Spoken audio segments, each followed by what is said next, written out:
Started spreading the news.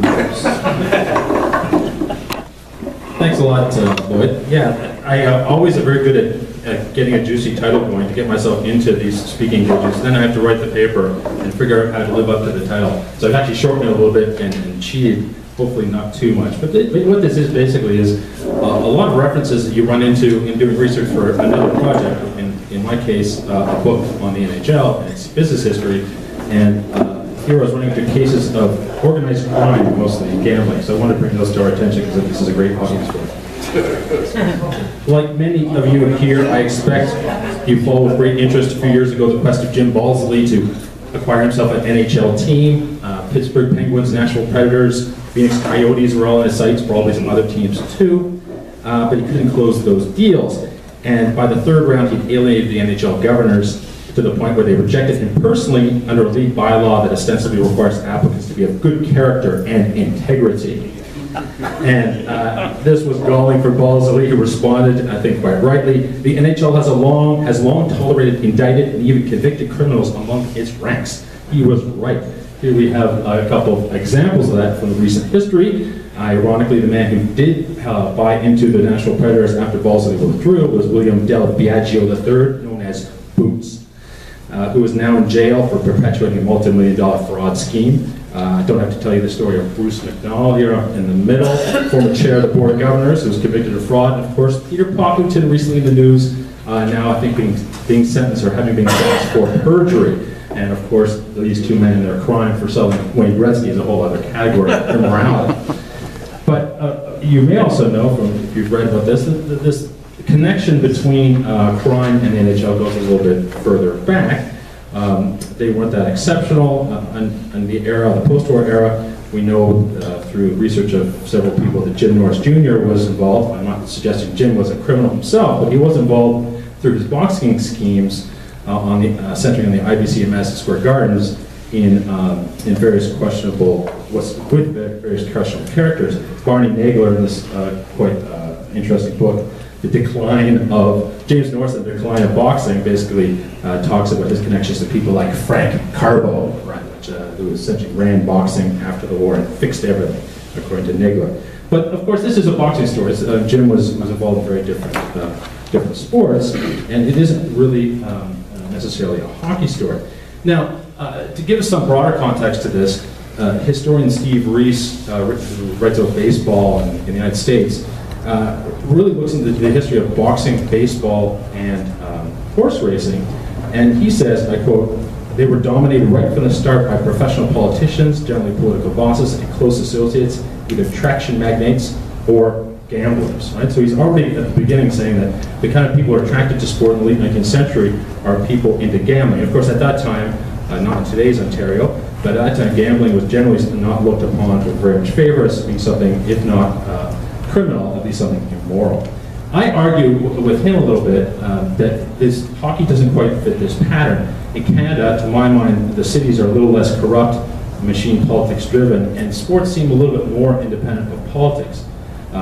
Many people would argue with that. I may be being a little bit naive, but one of the reasons is that hockey had the support, as we know in Montreal, of the elites, right? The people who ran the show early on, at least.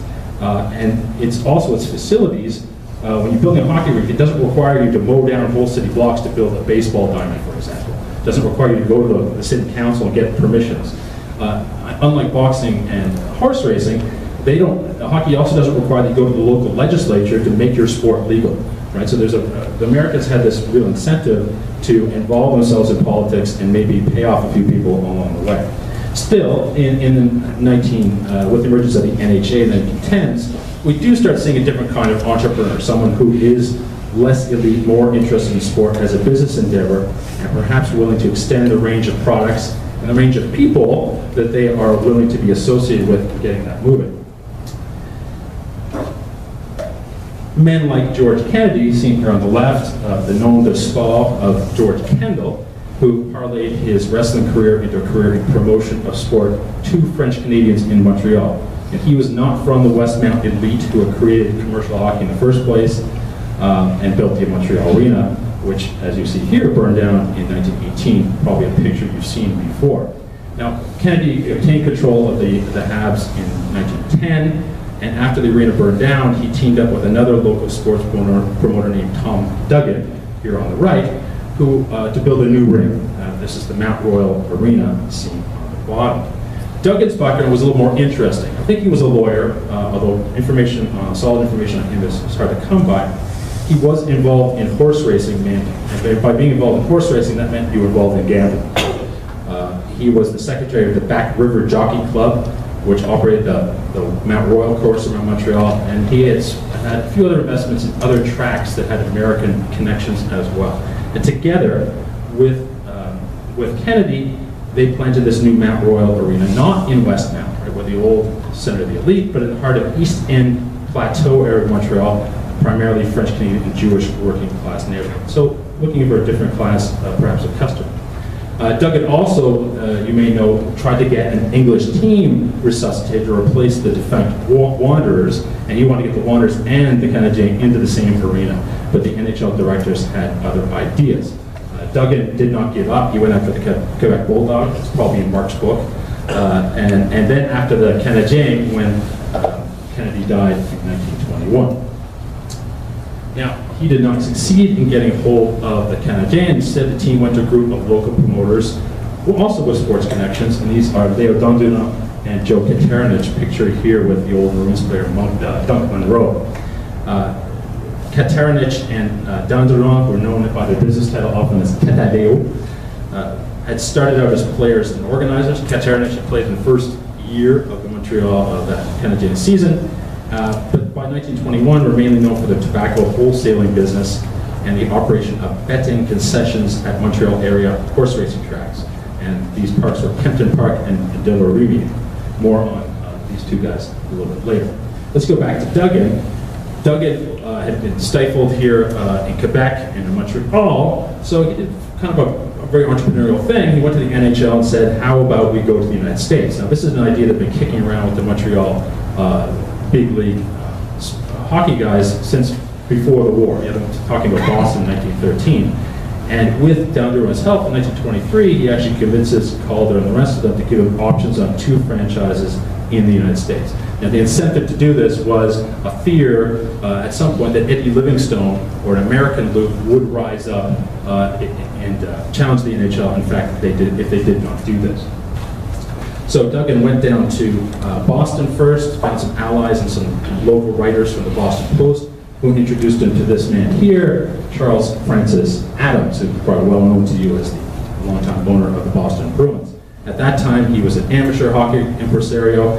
He was owned a chain of grocery stores, had a lot of money, and was looking to very interested in hockey. He was also a director of the Boston Arena, which is where Duggan had targeted for his new team to play. And at least initially, Adams was successful in getting Duggan into the arena. And in fact, come up with a deal between themselves that Adams will go on to own the team in Boston. So it seemed pretty easy. And if it was because it didn't actually work out that way. It took a couple more years before Duggan could actually get hockey going. Because they decided, the NHL initially decided that he couldn't do one team, he had to do 2, he had New York and Boston at the same time. So this is a picture that I came up with, which is, if anyone here is an expert in the early history of the NHL, and you'll be in this room if you're here, this is a bizarre picture. This shows the board of directors of the NHL with Eddie Livingstone sitting among them in 1923. Craig Campbell showed me this picture, and I don't think he understood what it was about. I thought it was pretty strange, too. What had happened is I had the record of this meeting, and then Charles Adams had said in the meeting, oh, I brought around this guy, Eddie Livingstone, he'd like to come talk to us. And it's like Adams didn't know who he was, and the fact that he was the reason the NHL existed was to keep him out. But, so this stunned me, and I wrote about this in my book thinking, well, I'm sure they didn't think it was too great, and they kind of pawned him off. Then this picture shows up with like, let's have a picture with Eddie afterwards. Right? And this is a picture, I mean, he is still ongoing at this point, and after this, still a bird in the saddle of the NHL. So this, to me, is one of the weirdest pieces of evidence I've ever run into as a historian and tried to reconcile with my story. So New York was a tough nut to crack for Duggan. Unlike Boston, there's not really a substantial pro hockey tradition there, and not any suitable rink.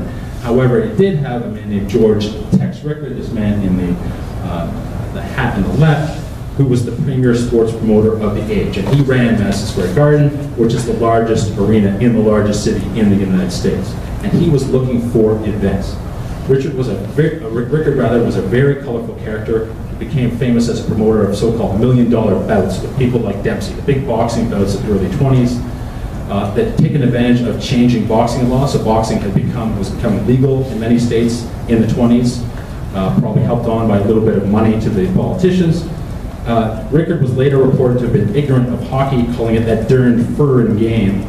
But more than likely, he was actually aware of it because he actually was buddies at one point with Joe Boyle up in Alaska. And Joe Boyle, of course, the guy who organized the Dawson City Nuggets, who came down and played for the Stanley Cup in that famous trek.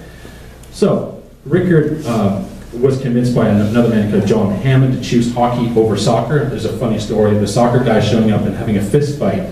And so being too violent, so Rickard didn't trust them. He took hockey instead, because he thought at least the organizers were less violent. I'm not sure how true that is. But Rickard was a pretty hard negotiator, and Duggan eventually had to agree to pay to install the ice, at least pay half of to install the ice at MSG. He had to agree to a very onerous lease and to give marketing control to Rickard, who would sell the team as Tex Rickard's New York Americans. But this last element was probably a very good thing, because Rickard was very good at selling things. Now, this doesn't solve Duggan's problem, because he's a guy who's short of money. I have records that he was borrowing money in Montreal to pay for those options. So he needed an investor who could pay for the deal, the franchise, and a new team's expenses. And he found that man. Some might say he found a sucker in a guy named Bill Dwyer, who maybe you know too. Bill Dwyer, down here on the left, is an example of a close connection between sports, criminal activity, and urban politics that Stephen Reese was talking about. These connections were strengthened by the ratification of the 18th Amendment in 1919, which we well know bans the manufacture, sale, or transport of intoxicating liquors. In response, entrepreneurs like Bill Dwyer bought breweries. He owned one that took up a whole city block in Manhattan. He paid off officials to make sure it kept running, and became producing and importing alcohol. By 1924, they called him the King of Rum Row, and he was awash in money with nowhere to spend it. And he loved sport. So somehow he ran into Duggan, probably through their connections as on the horse racing tracks, maybe in Montreal. And Duggan convinced him to put up $10,000 for the Americans franchise, $75,000 to purchase the Hamilton Tigers, $40,000 as the contribution to the ice installation, and $160,000 to basically cover the expenses the first year. So that's a lot of money. Now, it was later made clear, which I'll talk about, that Dwyer didn't read all the fine details of what this deal was really about later on. But he had some other problems to worry about first. When the Americans, before they even made it back for the first game in Manhattan, he was arrested in a raid on his immense liquor smuggling operations in the U.S. Northeast.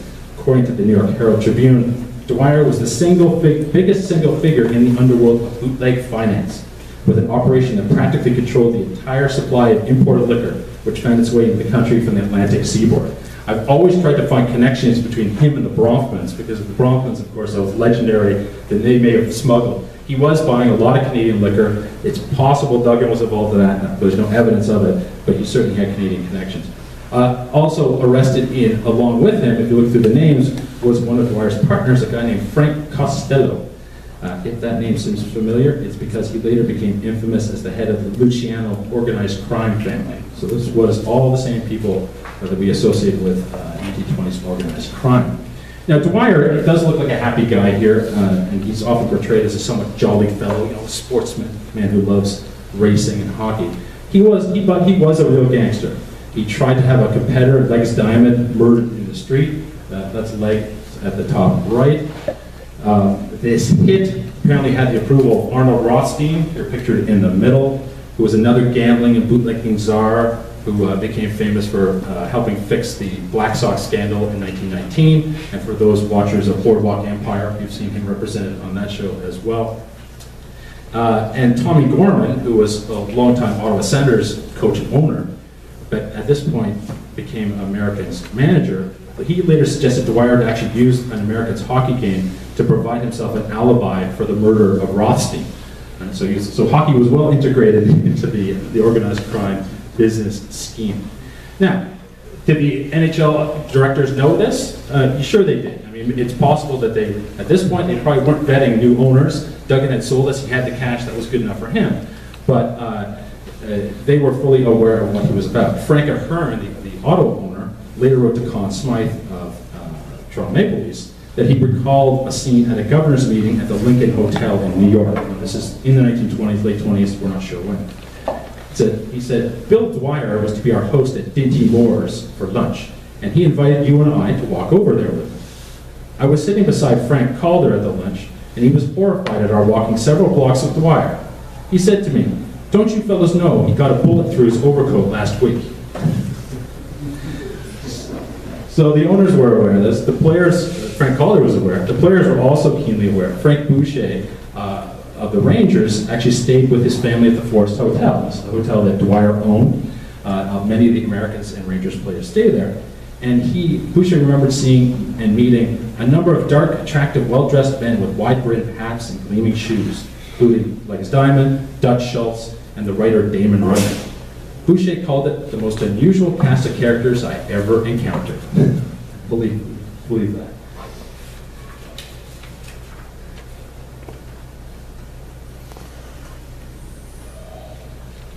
So after the 1925-26 season, Rickard had done such a good job promoting hockey, he decided he wanted his own team. Now, the notion of territorial rights in the NHL was fixed by this point. Every team had its own city. The Montreal Canadiens got paid off by the Maroons for them moving in. So it was unclear how the Americans would agree to this. Well, it turns out they weren't going to disagree, because part of the deal that Rickard, he was a smart negotiator, he had written in the deal with Duggan that he had to agree and support Rickard if he wanted his own team. So after 1 year, he decided to get his own team, which he decided to name the New York Giants. He actually registered the team as the New York Giants, but as soon as someone came up with this term, the Texas Rangers, he immediately thought, oh, I like that. And so the team was never known as the Giants. Rickard also got the idea he could replicate this Madison Square Garden formula across the northeastern United States, right? You bring boxing, circus, 6-day bicycle riding, and a hockey team, put them in an arena, and plant those gardens around. First place he went to was Boston, Madison Square Garden, Boston Garden, but he also had designs in Philadelphia, Detroit, and Chicago. Others had similar ideas. Here's Patty Harmon, who's a 6-day bicycle track promoter and owner, skating rink owner, who had money and plans for a new building, a giant Chicago stadium, which is down there on the right. And he saw this model as well and decided, I need a team to fill it. Either get a new franchise, which the NHL was doling out, or maybe get the Canadiens whom he had been attempting to move to Chicago. Now, he soon found out that Rickard didn't agree with his plans, and there's a lot of back and forth in the press, them slagging each other about the various plans. But the fight went into the boardroom of the NHL, where Harmon and Rickard basically supported different franchise applications for Chicago to see if they get the team committed to their arena. Ottawa, Montreal, Canadiens, Toronto, and Americans supported Harmon's man, and the others all supported Rickard. So they actually divided the league. In the end, Rickard got his franchise, which soon went up in the hands of local coffee magnate Fred McLaughlin, who named them the Blackhawks, and McLaughlin staunchly resisted invitations to move to the stadium. Right? So right at the beginning, there was this problem. So Harmon forged ahead, and despite Rickard's attempts to waylay him, eventually got his stadium off the ground. Part of the problem seems to have been dealing with the unions, which of course in Chicago in the 1920s meant dealing with the mob, which is not too clear what was going on, because it was suspected that Harmon himself was mob connected. And here's a very interesting story I dug up in the Queen's University archives. The only other person I can think might have read this will probably be Bill, if you read Mike Rodden's papers. I don't know if you have. Legendary sports reporter Baz O'Meara this is before he started writing, I think, was writing this letter to Mike Rodden, much later in the 50s to 60s, and he recalled when he was young, in the 20s, being asked by a couple of Ottawa priests of his acquaintance to go to Chicago to, quote, help Patty Harmon in hockey. So I guess to basically work him as a promotion guy, as a publicist. And this is what he writes. I went to Chicago and discovered that Harmon was being backed by Joe Kitaranich. I didn't like the setup, so I came home. However, Harmon paid all my expenses and gave me $100 to boot. It was there that I met Jim Norris Sr. He told me he was going to take control of the rink. It happened that way a few months afterwards. Harmon, it turned out, was a bit of a gangster. That was the era of Capone and Jake Lingle. So this is a fascinating story for which never heard before, and I have no way of really verifying a lot of it. O'Meara does mention in the course of this letter that he actually sat in a barber chair next to Al Capone. He said he wasn't much to look at. And Jake Lingle, that name, probably not familiar to you, was actually a Chicago Daily Tribune reporter. He was gunned down in broad daylight in 1930, and people saw him because he covered the gang news, saw him as a bit of a journalistic martyr, but later turned out he was heavily involved in mob activities. And in fact, he was heavily involved with the hockey. Kateranich and Danduran, at the same time, were running the pari-mutuel betting at a local Chicago racetrack, Washington Park. And apparently Lingle was communicating threats to them from Capone. So he was the mouthpiece of Capone, threatening Kateranich and Danduran. Presumably Capone wanted to take over their operations or something, but so these guys were right in there. It's unclear what's going on, but this Montreal-Chicago connection obviously is pretty strong. There's also evidence that Kateranich was lending money to Fred McLaughlin to make this even more convoluted. In any event, Harmon got his stadium open in 1929. As you see, the giant stadium to the right, biggest one in the country at that point, with the famous organ there featured in the picture at the top. Of course, this was just in time for the Depression, and he failed to get the Hawks to play there, and this got him turfed from the presidency. And the man who pushed him was the one that O'Meara had mentioned, which was Jim Norris. Jim Norris, Harmon, the delays essentially forced him to sell more stock, and Norris was there. He'd become interested in buying, he had stock in Madison Square Garden, he was interested in stadiums, was gradually buying up stock to the point where he was able to push out Harmon. Now, Harmon's ouster actually has a mob angle itself. Harmon blamed the secretary-treasurer of the stadium, a man named Sidney Strotz, and tried to stipulate that Strotz not be appointed as his successor. When Strotz was given the general manager job, slightly different, the story took a turn that is stereotypical of this era in Chicago. Strotz went to dinner Sunday night at James Norris's Lake Forest home. And at some point in the dinner, the butler discovered a stick of dynamite in the living room. Experts later declared it was only a threat because there was no detonator cap, but police guards were still posted at the stadium and Norris's home. Norris and Strotz were appointed special policemen and allowed to carry pistols for self-defense. After the dynamite's discovery was followed by a kidnapping threat, Strotz basically decided who supervised this to resign. Now, it's not clear who's behind this, but you know, Harmon and Strotz said, "Oh, it's not Harmon," but Harmon. It suggests that Harmon was more comfortable with the people with dynamite sticks than with hockey sticks. And after he was gone, the stadium did succeed in signing a deal with McLaughlin and the Blackhawks, and it was a pretty sweet deal for the Blackhawks too. So that was probably why he was pushed out. Okay, so my story is really much of the 20s, and there's more to say about later eras, but I want to just focus on that. Curiously enough, Duggan, Rickard, and Harmon died within 18 months of each other at the end of the 1920s. At the time of his death, Duggan had moved actually into greyhound racing and was a promoter for the International Greyhound Racing Association, which actually still exists today under a different name. It had been formed in 1926, and at one point had Al Capone as its president. Rickard had also branched out into greyhounds, and this may have formed the basis for a continued relationship with Duggan. So maybe that they had actually known each other and worked on this himself. Perhaps even Capone was in there before he himself went to jail in the 30s. And now I should follow the story of Dwyer.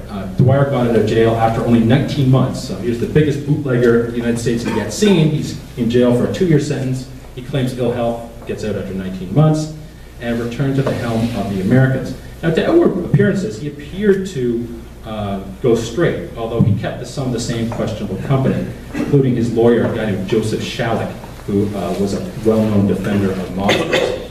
Also, the new secretary of the Americans Hockey Club was a guy named Anthony Casino, who was indicted again in 1930 for smuggling liquor. So at least some of his associates were still in the game.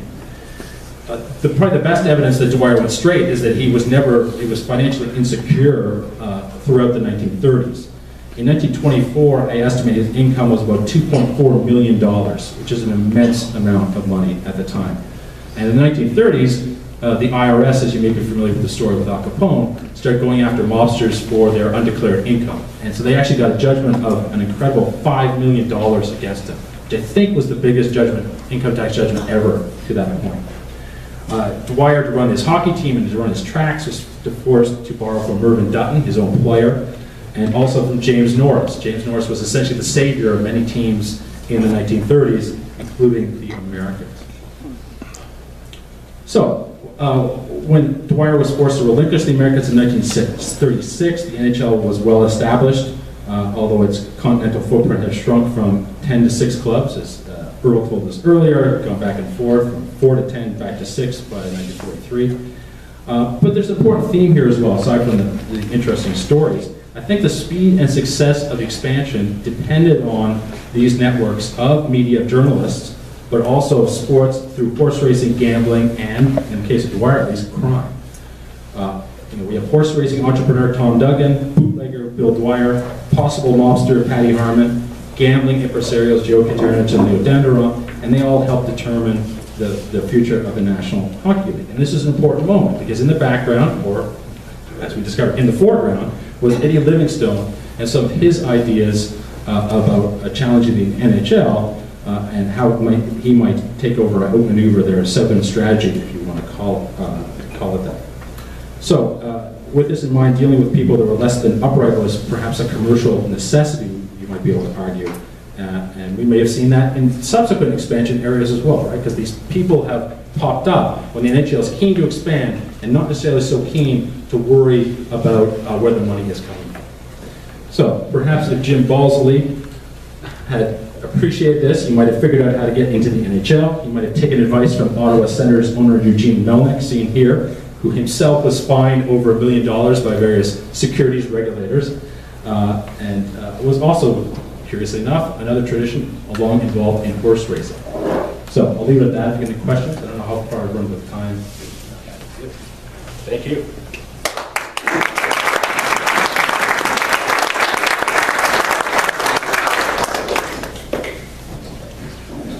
Bill, yes.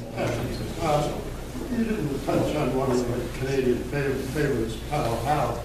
Was he sort of small change compared to the international monsters? He was a resident of Kingston. Just stole from his home. We're talking about Harold Ballard here? Yeah. Yeah. Well, like I said, I kind of did a cursory jump back and focused really on the 1920s. It was, yeah, I don't know, there's another guy who went to jail along with Stafford Smythe for essentially getting people to renovate his cottage, on the MLG dime. So yeah, there are other examples of this. I don't know if I've skipped over intentionally anyone else. If anyone can come up with people who have actually gone to jail who are owners. Clarence Campbell didn't go to jail, but One day. Yeah, one day. So yeah, Clarence Campbell himself, who for influence peddling, I think he had a one-day sentence. Well, that guy recently, he was on TV, the Islander guy. Yeah, that We didn't have any money. John Spano. Stamos, yeah, there's a few guys in the recent era too.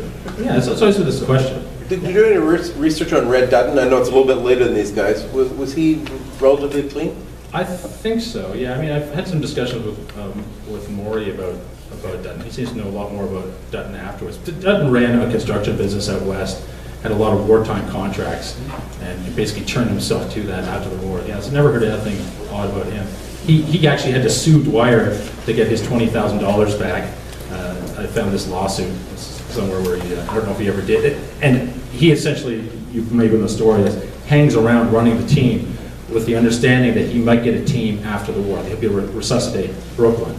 And he becomes the president when he decides he doesn't want to do that. And so, yeah, basically isn't much of a fan of the NHL thereafter. What? Since we're throwing mud at people. Sure. Have you found any suggestion that Tommy Gorman might have been connected? Because it's interesting that he goes from Ottawa in 1925 to the New York Americans. Yeah. And then about 1929, all of a sudden has to leave the country, go to Agua Caliente, Tijuana, there's the racetrack. And then when he's out of the hot water, pun there, he goes back to Chicago. So he almost is going from Dwyer to I don't know if Peteranich and his buddies were involved with Agua Caliente. I don't think so. I didn't But mention. ending up with McLaughlin in Chicago, it's an interesting trajectory. Yeah, in yeah. that period. It wasn't my talk, but I don't think I said it out loud, that his son says the reason he went to Chicago was to protect the Peteranich investment, the loan to McLaughlin. Now, that's just him saying that, but, you know, I guess he's saying, I'm gonna lend you money, but you have to hire Tommy Gorman so that you have a real guy running your team. Because, you know, McLaughlin's notorious for hiring incompetent people, or vaguely competent people to And of course, you join don't have us. that connection with Peteranich. Yeah, if I had my druthers, I'd do a lot more research on the horse racing aspect, because what's important though is it's a legal business in Canada, and it's one of these examples of what I call jurisdictional arbitrage, where Canadians figure out, oh, there's a business we do here in Canada, Americans think it's illegal, we will provide the expertise and or the product. Of course, Prohibition is one of those, BC Bud is one of those, right? And in the 1910s, it's a horse racing gambling technology. So I didn't mention, but Peteranich and Dandurand actually own tracks, or run the, I shouldn't say they own the tracks, they run the betting concessions in Cleveland, in New Orleans, I think in St. Louis, so that they're actually going around, and these, you know, wind up being often the places where NHL teams start running up. I don't know how legal or illegal it is. That's what's not clear to me. What I assume is happening is that they're running a legal business in Chicago, and Capone just wants in, Right. because gambling's the kind of business that you can launder a lot of money. It's also kind of well because Agua Caliente kind of existed because in Southern California you didn't have pari-mutuel betting. All of a sudden they legalized it at Hollywood Park in Santa Anita. Yeah. There's no need for Tijuana anymore, so Fatty Arbuckle isn't going there, and Big Crosby isn't going there. Gorman can go back to hockey. Yeah, so because Gorman had never, can't remember Gorman's background in horse racing. Yeah, but he probably had been hired, or, I mean, Morenz used to go work at the Peteranich tracks in the summer, he worked as a cashier. And he later owned the track in what is now part of Gatineau. They're actually building houses on the track right now, but he and his sons later ran it, and that's where Doug Harvey worked as a security guard. But I was curious, my question is really, did they end up owning a lot in Canada as well? Because everything you've mentioned is in the US. Well, like I said, they got started around Montreal, and then they had one in Windsor, right? And what the Windsor track was like our present day gambling in Ontario. It's set up across the border, and Americans could come over and gamble for you know, bring the money here. And that attracted some very questionable American gambling horse racing guys. That's people I haven't investigated, but you know, they're very interesting there. Yeah, so it was actually more American. They had more American tracks, or at least the gambling concessions, right? I think that's what they had. Is they were hired because I think they had expertise about how to run a gambling operation. And a pari-mutuel one, which is one that is fair and transparent, as opposed to the old system, making up the odds. Did you find anything about Dwyer's involvement with the Brooklyn football Dodgers? He owned them at one point. Okay. Same time he had the Americans. Yeah, I don't know anything but that he owned them. Yeah, I didn't mention also, you might be aware that he essentially also owned the Pittsburgh Pirates of the NHL through Benny Leonard. Leonard the Magnificent, Boxer. a boxer who was the front for the organization, and probably was an investor, but the way in which he left the scene so quickly probably means it was all Dwyer's money. So what's interesting is that Dwyer was in some ways acting like Rickard, that these guys were actually trying to create little chains of arenas or teams in a way that is currently resisted. Like we don't, except MLS soccer, it's not allowed, and the CFL, it's not allowed to own more than one team. And these guys are trying to essentially get around that by owning, in Rickard's case, owning the arenas. In Norris's case, right, Norris actually succeeds at it, but he has to run it through a couple of different fictions about who owns things in the 1940s. One more question, anybody?